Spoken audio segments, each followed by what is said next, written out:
दोस्तों नमस्कार। आपका हमारे YouTube channel doctor Dinesh Kumar Pandey पर स्वागत है। दोस्तों, आज हम लोग डीएलएड सेकेंड सेमेस्टर के फर्स्ट पेपर के अंतर्गत शिक्षा का अर्थ और उसकी परिभाषा विषय पर बात करेंगे और उसी के विषय में अध्ययन करेंगे। तो जैसा कि आप दोस्तों जानते हैं कि शिक्षा शब्द जो है वो मनुष्य की जो अंतर्निहित पूर्णता है उसी को अभिव्यक्त करना ही क्या है, उसी को अभिव्यक्त करना शिक्षा है। तो मनुष्य की क्या चीज, मनुष्य की अंतर्निहित पूर्णता को अभिव्यक्त करना ही क्या है, ये एक सामान्य रूप में हम बात करते हैं। उसी को क्या करना है, अंतर्निहित पूर्णता को अभिव्यक्त करना ही सामान्य रूप में क्या है, सामान्य रूप में शिक्षा है। अब शिक्षा की बात हम करते हैं तो शिक्षा शब्द संस्कृत के शिक्ष धातु से, शिक्षा शब्द संस्कृत के शिक्ष धातु से निकला हुआ है। और जैसे शिक्षा संस्कृत के शिक्ष धातु की बात करते हैं तो इसका जो आशय होता है वह आपका, इसका आशय जो है वह सीखना या ज्ञान प्राप्त करना। तो ये संस्कृत का, अब शिक्षा को अंग्रेजी भाषा में, शिक्षा को अंग्रेजी भाषा में एजुकेशन कहा जाता है। और एजुकेशन जो शब्द है यह लैटिन भाषा के 3 शब्द इसके लिए आते हैं। प्रमुखतया बात की जाती है किसकी, एजुकेटम की। दूसरा एक शब्द और आता है आपका एजुकेयर की बात आती है। और एक शब्द और आपका आता है एजुसियर। तो यदि इन 3 जो लैटिन शब्द हैं इसके आधार पर जो अंग्रेजी शब्द आपका आया, कौन सा अंग्रेजी शब्द आपका आया, एजुकेशन, तो इसका अर्थ जो निकलता है वह to train or act of training or teaching. तो इसका आशय ये है कि शिक्षित करना। एजुकेशन का जो एक सामान्य अर्थ निकलता है, ये इसका अर्थ क्या है, इसका अर्थ निकलता है शिक्षित करना। उसी तरह एक अर्थ और निकलता है कि to educate or to bring up. तो एजुकेट आर ब्रिंग अप की बात करते हैं तो इसका आशय होता है आगे बढ़ाना। जो एजुकेशन का इसके आशय में अर्थ निकलता है वह क्या है, आगे बढ़ाना। या दूसरा भाव इसका जो निकलता है वह है बाहर निकालना। इसी तरह एक अर्थ भाव और निकलता है जिसे हम कहते हैं to lead out. To lead out की जो बात हम करते हैं तो इसका जो भाव होता है वह है विकसित करना। इसका जो भाव निकलता है, अर्थ होता है, वह क्या है, विकसित करना। तो इस तरह यदि देखा जाए तो एजुकेशन का जो तात्पर्य निकलता है, कौन सा, एजुकेशन शब्द की बात हम करते हैं कि एजुकेशन का जो तात्पर्य निकलता है वह प्रशिक्षण, संवर्धन या पथ प्रदर्शन की भी बात करता है। इसीलिए इसे कहा गया कि मनुष्य के द्वारा मनुष्य में अंतर्निहित, मनुष्य के द्वारा मनुष्य में अंतर्निहित उन शक्तियों और गुणों का दिग्दर्शन किया जाना जिनसे शिक्षा या जिनकी सहायता से, अर्थात शिक्षा की सहायता से वह बाहर आ सके। फिर शिक्षा के अर्थ में हम चलते हैं तो सबसे पहले बात करते हैं क्या, शिक्षा का व्यापक अर्थ।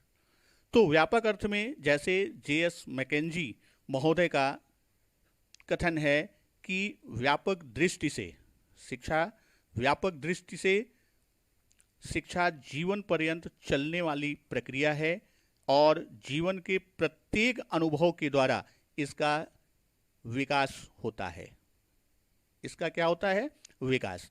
तो जेएस मैकेंजी के द्वारा जो कहा गया कि शिक्षा की प्रक्रिया इसका व्यापक अर्थ जो है कि यह आजीवन चलने वाली प्रक्रिया है। सबसे पहली चीज, जो ये जीवन पर्यंत की बात करते हैं तो इसका आशय क्या है कि शिक्षा आजीवन चलने वाली प्रक्रिया है। शिक्षा आजीवन चलने वाली प्रक्रिया है। यह माँ के गर्भ से शुरू होकर और जीवन पर्यंत चलती रहती है। इसी तरह प्रोफेसर डम्बिल महोदय ने भी शिक्षा के व्यापक अर्थ के संबंध में बात किया। उन्होंने कहा कि शिक्षा के अर्थ में वे सभी प्रभाव आते हैं जो व्यक्ति को जन्म से लेकर मृत्यु तक प्रभावित करते हैं। तो यहाँ इनका जो कथन था कि इसमें व्यक्ति जन्म से मृत्यु तक जो कुछ भी, जो बात किया किसकी, कि वे सभी प्रभाव, तो वे सभी प्रभाव से आशय क्या है कि जन्म से लेकर मृत्यु तक जो भी ज्ञान या अनुभव प्राप्त करता है वह शिक्षा के व्यापक अर्थ के अंतर्गत आता है। इसी क्रम में हम बात करते हैं कि शिक्षा का संकुचित अर्थ। शिक्षा का संकुचित अर्थ क्या है कि सामान्य रूप में मान लिया जाता है कि बालक को स्कूल में प्रदान की जाने वाली शिक्षा ही क्या है, शिक्षा है। तो सामान्यतः विद्यालयी शिक्षा को ही शिक्षा माना गया या माना जाता है। तो समाज के प्रत्येक समाज अपने तौर तरीके अपनाता है और उसी के आधार पर प्रौढ़ लोग अपने समाज की आकांक्षाओं की पूर्ति करते हैं और आने वाली पीढ़ी को अपने तरीकों से परिचित कराते हैं। यदि देखा जाए तो जो शिक्षा की ये प्रक्रिया है, दोषपूर्ण होने के बावजूद भी यह प्रक्रिया जो संकुचित अर्थ की बात करता है, यह दोषपूर्ण होने के बावजूद, इसके बावजूद भी यह काफ़ी महत्व रखती है। इसके बावजूद भी यह काफ़ी महत्व रखती है। इस प्रकार की शिक्षा में बालक द्वारा एक निश्चित आयु पूरी करने पर प्रारंभ होती है और एक निश्चित काल तक चलती रहती है। इस तरह संकुचित अर्थ में हम कह सकते हैं कि शिक्षा का जो आशय है या उसका अभिप्राय है, हमारी शक्तियों के विकास और सुधार के लिए किन्हीं भी चेतनापूर्ण प्रयासों से हो सकता है। या इसी पर ड्रेवर महोदय का कथन था कि शिक्षा एक प्रक्रिया। किसका कथन है? ड्रीवर महोदय का। ड्रीवर महोदय ने इस पर विचार दिया संकुचित अर्थ पर कि शिक्षा एक प्रक्रिया है जिसमें तथा जिसके द्वारा बालक के ज्ञान, चरित्र तथा व्यवहार को एक विशेष सांचे में ढाला जाता है। तो ये आपके संकुचित अर्थ की बात करते हैं। उसी तरह फिर हम बात करते हैं किसका? शिक्षा का विश्लेषणात्मक अर्थ। शिक्षा का विश्लेषणात्मक अर्थ क्या होता है? तो इसमें कई रूपों में विश्लेषणात्मक अर्थ में लिया गया। जैसे पहला हम बात करते हैं शिक्षा का अर्थ केवल विद्यालयी ज्ञान तक सीमित नहीं है, अर्थात शिक्षा को केवल विद्यालयी ज्ञान प्रदान करने की सीमा तक सीमित नहीं किया जा सकता या संकुचित नहीं किया जा सकता। शिक्षा का कार्यक्रम जन्म से लेकर मृत्यु, अर्थात जन्म से मृत्यु पर्यंत यह चलता रहता है और व्यक्ति, बालक प्रत्येक अनुभव से, जितने भी उसके जीवन में अनुभव आते हैं, उससे वह कुछ न कुछ सीखता रहता है। दूसरी, शिक्षा का अर्थ बालक की जन्मजात शक्तियों के विकास के रूप में। तो इसमें देखा जाए तो जो आज का समय शिक्षा मनोविज्ञान की बात करते हैं, तो शिक्षा मनोविज्ञान में पर्याप्त रूप में शिक्षा के प्रति दृष्टिकोण जो है वो बदला हुआ है, या समय समय पर शिक्षा के प्रति वैज्ञानिकों का, दार्शनिकों का, शिक्षाविदों का दृष्टिकोण क्या है वो बदलता रहता है। यहाँ बालक की जन्मजात शक्तियों का सर्वांगीण विकास करना न कि बाह्य ज्ञान को मस्तिष्क में ठूस ठूस कर भरने से संबंधित है। अर्थात इसके द्वारा, अर्थात शिक्षा के द्वारा मानव के अंतर में निहित जो भी शक्ति है, जो भी गुण हैं, उनको इस प्रकार से प्रदर्शित करना या उनका दिग्दर्शन कराना जिनको शिक्षा की सहायता के बिना अंदर से बाहर निकालना नितांत असंभव है। अर्थात बिना शिक्षा के हम जो उसके अंदर गुण हैं, जो अंदर गुण या विशेषता निहित हैं, उसे हम बाहर निकाल सकते हैं। वह किसके द्वारा? वह शिक्षा के द्वारा ही संभव है। बिना शिक्षा के यह उसका बाह्य प्रकटीकरण कराना असंभव है। फिर तीसरी बात हम करते हैं, शिक्षा एक गतिशील प्रक्रिया के रूप में। तो बालक को सदैव अपने देश, काल, परिस्थिति के अनुसार कार्य करना होता है, आगे बढ़ना होता है, और शिक्षा बालक को जीवन में प्रगति करने के लिए क्या करती है? तैयार करती है। तो यहाँ देश, काल, परिस्थिति के अनुसार वह कार्य करेगा और बालक के जीवन में प्रगति का नित्य नवीन अवसर प्रदान करेगा। शिक्षा क्या है? सामाजिक विकास की प्रक्रिया के तौर पर। तो शिक्षा का तात्पर्य केवल व्यक्तिगत विकास से ही नहीं, बल्कि सामाजिक विकास से भी संबंधित है। क्यों? क्योंकि बालक क्या करता है? बालक समाज में ही रहता है। बालक समाज में रहता है, और जिस समाज में वो रहेगा, तो समाज में रहकर वो होता क्या है कि बालक समाज में जब रहेगा तो वहाँ पर वह सामाजिक प्राणी के रूप में रहता है, अर्थात समाज का एक अभिन्न अंग बन के रहता है।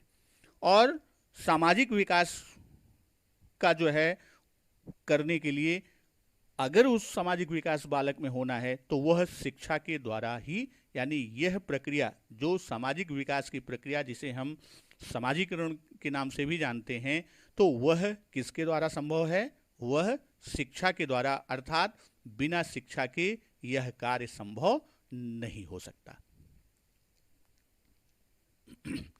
शिक्षा की बात हम करते हैं कि शिक्षा है क्या? शिक्षा एक प्रक्रिया है। एजुकेशन प्रोसेस की बात हम करते हैं, तो प्रक्रिया के अंतर्गत दो प्रमुख तथ्य आते हैं। एक है शिक्षा द्विमुखी प्रक्रिया है, और दूसरा है शिक्षा त्रिमुखी प्रक्रिया है। तो द्विमुखी प्रक्रिया का आशय ये दिया है, किसने द्विमुखी प्रक्रिया का सिद्धांत वो दिया? एडम्स ने। और एडम्स का ये कहना था कि द्विमुखी प्रक्रिया में शिक्षा में दो ध्रुव होते हैं। शिक्षा में की प्रक्रिया में क्या होते हैं? दो ध्रुव होते हैं, दो पोल होते हैं, बाइपोलर कहा गया। एक आपका शिक्षक होता है, और दूसरा आपका दूसरा पोल क्या है? वो शिक्षार्थी या विद्यार्थी होता है। और यहाँ ये बताया गया कि ये दोनों ध्रुव, अर्थात शिक्षक और शिक्षार्थी, दोनों परस्पर विचारों का आदान प्रदान करते हैं। ये क्या करते हैं? ये विचारों का आदान प्रदान करते हैं। यहाँ पर जो आदान प्रदान है वह किसका है? वह विचारों का आदान प्रदान है।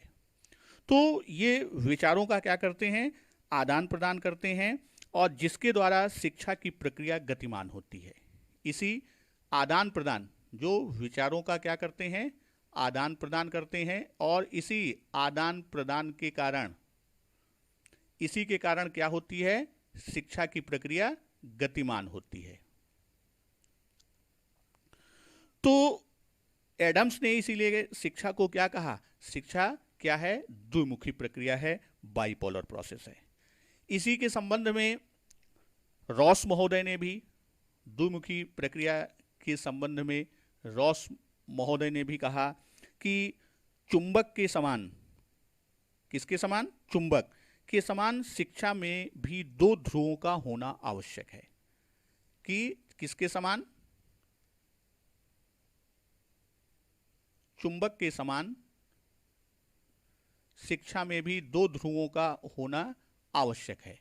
तो यहाँ जब हम बात करते हैं, तो जैसे चुंबक के एक नॉर्थ और साउथ पोल है, उसी तरह शिक्षा में भी एक शिक्षक और दूसरा शिक्षार्थी है। यहाँ इन दोनों के बीच जो विचारों का आदान प्रदान है, उसको हम ये भी कह सकते हैं कि इनके बीच क्या होती है? इनके बीच अंतरक्रिया होती है। और यह अंतरक्रिया में ये होता है कि दोनों बालक और अध्यापक यानी शिक्षक दोनों सक्रिय होते हैं, दोनों एक्टिव रहते हैं। अध्यापक यानी शिक्षक के द्वारा क्या किया जाएगा? मार्गदर्शन किया जाएगा। बालक के द्वारा क्या किया जाएगा? उसका अनुगमन किया जाएगा। शिक्षक के द्वारा पढ़ाया जाएगा, छात्र के द्वारा पढ़ा जाएगा। ये द्विध्रुवी प्रक्रिया की बात हुई। फिर दूसरा आता है त्रिमुखी प्रक्रिया या त्रिध्रुवीय प्रक्रिया, ट्राइपोलर प्रोसेस। इसके प्रणेता कौन है? इसके प्रणेता डीवी महोदय हैं। तो यहाँ डीवी महोदय ने एडम्स के दोनों ध्रुव, एडम्स के दो ध्रुव, बाइपोलर के दो ध्रुव की बात किया, एक शिक्षक और एक शिक्षार्थी। इन दोनों ध्रुवों को कहा कि ये अपने में सही हैं, ये अपने में बिल्कुल सही हैं कि यह शिक्षक और शिक्षार्थी ये क्या करते हैं? ये आपस में अंतरक्रिया करते हैं। ये आपस में क्या कर रहे हैं? इंटरेक्शन कर रहे हैं, अंतरक्रियाएं करते हैं। लेकिन इनको अंतरक्रिया करने में क्या होता है? डीवी महोदय ने सामाजिक अंग को एक विशेष स्थान दिया। यहां पर डीवी महोदय ने किसकी बात किया? डीवी महोदय ने कहा कि इन दोनों के अलावा सामाजिक अंग को उन्होंने विशेष स्थान दिया। तो सामाजिक अंग, तो डीवी ने कहा कि समाज से पृथक शिक्षा की प्रक्रिया क्या है? वह शून्य के बराबर है, अर्थात उसका कोई महत्व नहीं। तो इस प्रकार पूरी शिक्षा की प्रक्रिया, जो त्रिमुखी की बात की, त्रिध्रुवीय की बात की, उसमें अध्यापक, शिक्षक, शिक्षार्थी के अतिरिक्त एक ध्रुव और है, उसके अतिरिक्त एक ध्रुव और है, जिसे उन्होंने क्या कहा? जो सामाजिक अंग से संबंधित है उसे उन्होंने कहा कि वह एक शक्ति है। और कौन सी शक्ति?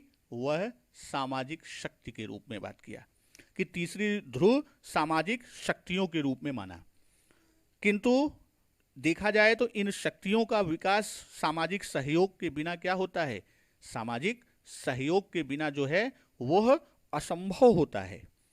तो इस प्रक्रिया में, त्रिध्रुवी प्रक्रिया में आगे चलकर इसका जो तीन ध्रुव माने गए, वह तीनों ध्रुव में एक को कहा गया आपका कंटेंट, एक को कहा गया टीचर और एक को कहा गया स्कॉलर। तो शॉर्ट में जब हम लोग बात करते हैं तो वह कंटेंट को सी, टीचर को टी और स्कॉलर को एस, और लास्ट में हम लोग CTS की बात करते हैं। फिर शिक्षा की परिभाषाओं पर हम आते हैं। तो शिक्षा की परिभाषाएं विभिन्न रूपों में दी गई हैं। चूंकि शिक्षा की प्रक्रिया, जो शिक्षा शब्द है, शिक्षा शब्द यह वास्तव में देखा जाए तो शिक्षा शब्द बहुत ही जटिल प्रक्रिया के तौर पर है। शिक्षा को एक जटिल प्रक्रिया माना गया है। तो उसकी इस जटिलता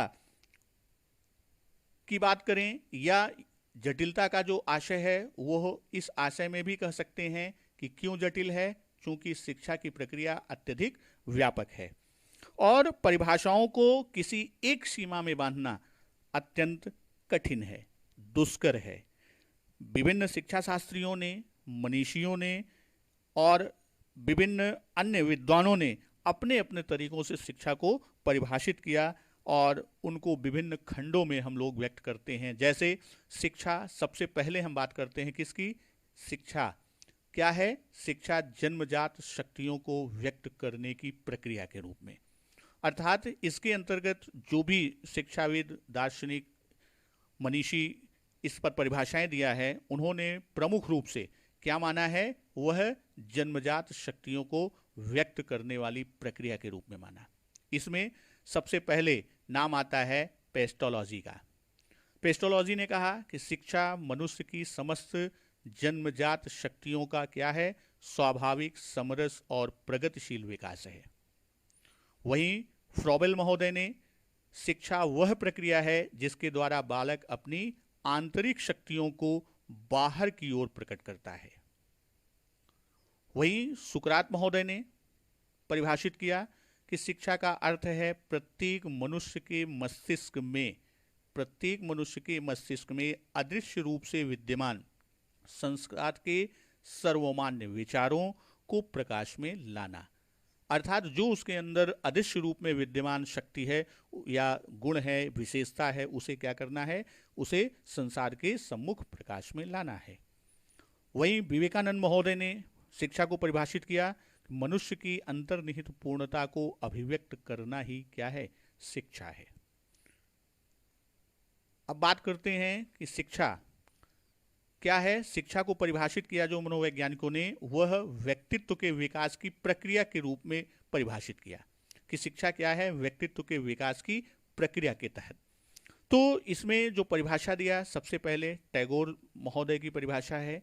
तो शिक्षा का अर्थ मनुष्य को इस योग्य बनाना कि वह सत्य की खोज कर सके, अर्थात जो भी सत्य चीज बात है, सत्य तथ्य हैं, उनकी वह खोज कर सके और अपना बनाते हुए उसको व्यक्त कर सके।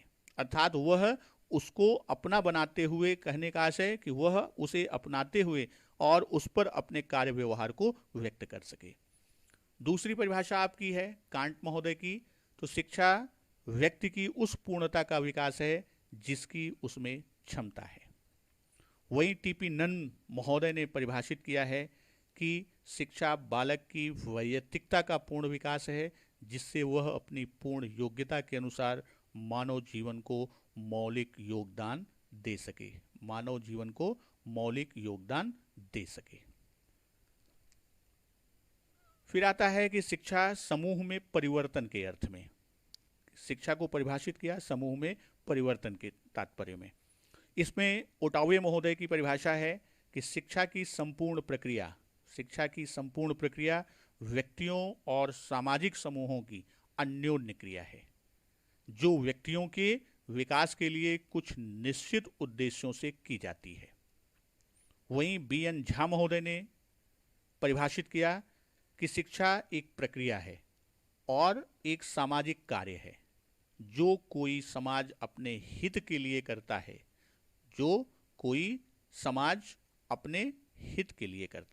ये बी.एन. झा महोदय की। तो ये दो परिभाषाएं समूह में परिवर्तन के परिप्रेक्ष्य में दी गई हैं। वहीं शिक्षा वातावरण से अनुकूलन के अर्थ में जो परिभाषित किया गया, उसमें सबसे पहला नाम हम लेते हैं जॉन डीवी महोदय का। जॉन डीवी महोदय ने कहा कि शिक्षा व्यक्ति की उन सब योग्यताओं का विकास है जो उसमें पर्यावरण पर नियंत्रण रखने तथा अपनी संभावनाओं को पूर्ण करने की सामर्थ्य प्रदान करे।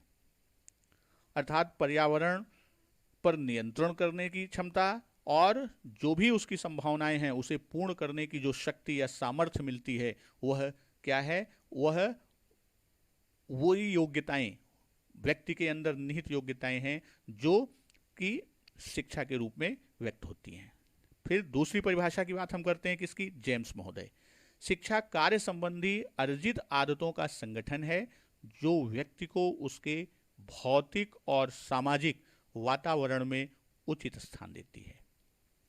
वहीं बटलर महोदय की परिभाषा कि शिक्षा प्रगति की आध्यात्मिक संपत्ति के साथ साथ व्यक्ति का क्रमिक सामंजस्य है। अर्थात इन्होंने आध्यात्मिक संपत्ति के साथ साथ व्यक्ति का क्रमिक सामंजस्य के रूप में शिक्षा को व्यक्त किया। कुछ अन्य परिभाषाएं जो विभिन्न आधारों पर हमने देखा, कुछ अन्य परिभाषाएं हैं जिसमें सबसे पहले नाम लेते हैं हम डॉक्टर राधाकृष्णन जी का। उन्होंने परिभाषित किया कि शिक्षा को मनुष्य और समाज का निर्माण करना चाहिए। महात्मा गांधी जी ने कहा कि शिक्षा से मेरा अभिप्राय, गांधी जी का शिक्षा से अभिप्राय बालक और मनुष्य के शरीर, मन और उसकी आत्मा में निहित सर्वोत्तम शक्तियों के सर्वांगीण प्राकट्य से है।